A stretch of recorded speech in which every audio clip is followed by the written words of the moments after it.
ములుగు జిల్లా ఏటూరు నాగారం మండల కేంద్రంలోని ఐటీడీఏ క్రాస్ రోడ్డు పరిసర ప్రాంతాలలో ఏటూరు నాగారం ఎస్ఐ తాజుద్దీన్ ఆధ్వర్యంలో జిల్లా ఎస్పీ శబరీష్ ఆదేశాల మేరకు ఏటూరు నాగారం సీఐ అనుమల శ్రీనివాస్ సూచనల మేరకు పోలీసు సిబ్బంది ముమ్మరంగా ఇంటింటి తనిఖీలు నిర్వహించారు. ఇంటి యజమానులు అద్దెకు ఉంటున్న వారి వివరాలు ధ్రువపత్రాలు క్షుణ్ణంగా పరిశీలించారు.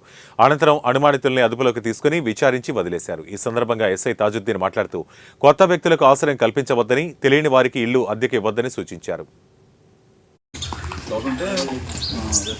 ఒకవేళ తర్వాత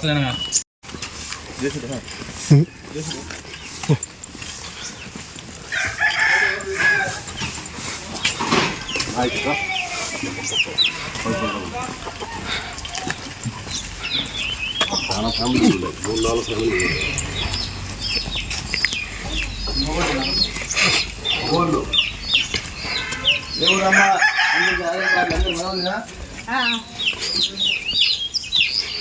ఎవరు